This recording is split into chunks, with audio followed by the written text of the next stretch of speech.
ನಮಸ್ಕಾರ. ನಾನು doctor Bharat Bhushan M ಅಂತ, ಪಶುವೈದ್ಯಕೀಯ ಮಹಾವಿದ್ಯಾಲಯ ಶಿವಮೊಗ್ಗದ ದೈಹಿಕ ಶಿಕ್ಷಣ ವಿಭಾಗದಲ್ಲಿ ಪ್ರಭಾರ ವಹಿಸಿಕೊಂಡು ಮುಖ್ಯಸ್ಥನಾಗಿ ಕೆಲಸ ಮಾಡ್ತಾ ಇದ್ದೇನೆ. ನಮ್ಮ ವಿಶ್ವವಿದ್ಯಾಲಯದ ನಿಯಮಾವಳಿಗಳ ಪ್ರಕಾರ ಪ್ರಥಮ ವರ್ಷದ ಪಶುವೈದ್ಯಕೀಯ BVSc ಮತ್ತು AH ವಿದ್ಯಾರ್ಥಿಗಳಿಗೆ ಕಡ್ಡಾಯ ದೈಹಿಕ ಶಿಕ್ಷಣ ವಿಷಯವನ್ನು ಬೋಧಿಸಲಾಗ್ತಾ ಇದೆ. ಅಲ್ಲಿ ಒಮ್ಮೆ 2.5 ಗಂಟೆಗಳ ಅವಧಿಯಲ್ಲಿ ತರಗತಿಗಳನ್ನು ನಡೆಸಲಾಗ್ತಾ ಇದೆ. ವಿವಿಧ ಕ್ರೀಡೆಗಳು, ದೈಹಿಕ ಕ್ಷಮತೆ, ಮಾನಸಿಕ ಕ್ಷಮತೆಯ ಬಗ್ಗೆ ವಿಷಯವನ್ನು ಬೋಧಿಸಲಾಗ್ತಾ ಇದೆ.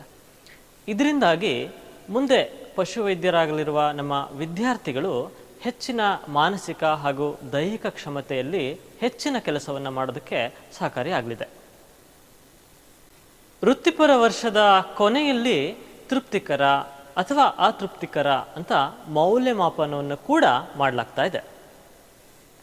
ನಮ್ಮಲ್ಲಿ ಒಳಾಂಗಣ ಹಾಗೂ ಹೊರಾಂಗಣ ಕ್ರೀಡೆಗಳ ಅಭ್ಯಾಸಕ್ಕಾಗಿ ವಿವಿಧ ಅಂಕಣಗಳ ಸೌಲಭ್ಯವನ್ನು ಕಲ್ಪಿಸಲಾಗಿದೆ. ಒಳಾಂಗಣದಲ್ಲಿ ಕಬಡ್ಡಿ ಮ್ಯಾಟ್, ಯೋಗಾಭ್ಯಾಸ, ಕೇರಂ, ಜಿಮ್ನಾಷಿಯಂ, ಬ್ಯಾಡ್ಮಿಂಟನ್, TT ಹಾಗೂ ಚೆಸ್ಗಾಗಿ ಅವಕಾಶವನ್ನು, ಸೌಲಭ್ಯವನ್ನು ಕಲ್ಪಿಸಿಕೊಡಲಾಗಿದೆ.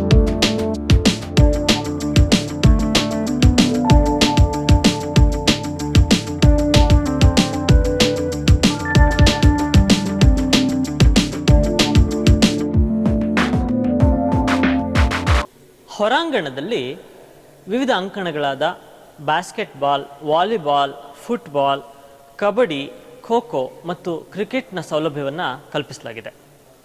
ನಮ್ಮ ಕಾಲೇಜಿನ ವಿದ್ಯಾರ್ಥಿಗಳಿಗೋಸ್ಕರ ಪ್ರತಿದಿನ ಬೆಳಿಗ್ಗೆ ಮತ್ತು ಸಂಜೆ ವಿವಿಧ ಕ್ರೀಡಾಕೂಟಗಳಿಗೆ ವಿಶೇಷ ತರಬೇತಿಯನ್ನು ನೀಡಲಾಗ್ತಾ ಇದೆ. ನಮ್ಮ ಡಾಕ್ಟರ್ ನಾಗರಾಜ್ ಸರ್ ಅವರು ಈ ತರಬೇತಿಗಳನ್ನು ನೀಡ್ತಾ ಇದ್ದಾರೆ.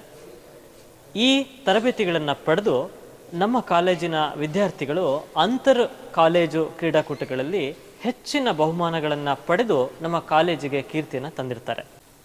ಇದುವರೆಗೂ ಸುಮಾರು 82 ಜನ ವಿದ್ಯಾರ್ಥಿಗಳು ನಮ್ಮ ವಿಶ್ವವಿದ್ಯಾಲಯದ ತಂಡವನ್ನು ನಮ್ಮ ಕಾಲೇಜಿನಿಂದ ಪ್ರತಿನಿಧಿಸಿರ್ತಾರೆ.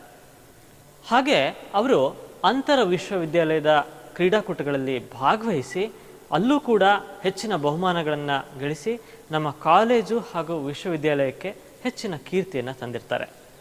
ದೈಹಿಕ ಶಿಕ್ಷಣ ವಿಭಾಗದ ಬೋಧನೆ, ಎಲ್ಲ ಕ್ರೀಡಾ ಚಟುವಟಿಕೆಗಳು ಹಾಗೂ ತರಬೇತಿ, ಇದೆಲ್ಲ ಕಾರ್ಯಚಟುವಟಿಕೆಗಳನ್ನು ನಿಭಾಯಿಸೋದಕ್ಕೆ ನಮ್ಮ ವಿಶ್ವವಿದ್ಯಾಲಯವು ದೈಹಿಕ ಶಿಕ್ಷಣ ವಿಭಾಗಕ್ಕೆ ಸಹಾಯಕ ಪ್ರಾಧ್ಯಾಪಕರನ್ನು ಕೂಡ ನೇಮಕ ಮಾಡಿಕೊಂಡಿರುತ್ತೆ. ಅಷ್ಟೇ ಅಲ್ಲದೆ ನಮ್ಮ ಕಾಲೇಜಿನ ಬೋಧಕ ಬೋಧಕೇತರ ಸಿಬ್ಬಂದಿ ವರ್ಗದವರು ಕೂಡ ತಮ್ಮ ಕೆಲಸದ ಅವಧಿಯ ನಂತರ ಹಾಗೆ ರಜಾ ದಿನಗಳಲ್ಲಿ ಈ ವಿವಿಧ ಸೌಲಭ್ಯಗಳ ಒಂದು ಉಪಯೋಗವನ್ನು ಪಡ್ಕೊಳ್ತಾ ಇದ್ದಾರೆ. ಹಾಗೂ ನಮ್ಮ ಕಾಲೇಜಿನಲ್ಲಿ ವಿದ್ಯಾರ್ಥಿಗಳಿಗೆ ಅಷ್ಟೇ ಅಲ್ಲದೆ ಬೋಧಕ ಬೋಧಕೇತರ ಸಿಬ್ಬಂದಿ ವರ್ಗದವರಿಗೆ ನಾವು ಆಗಾಗ ವಿವಿಧ ಕ್ರೀಡಾಕೂಟಗಳನ್ನು ಆಯೋಜಿಸ್ತಾ ಇದ್ದೇವೆ.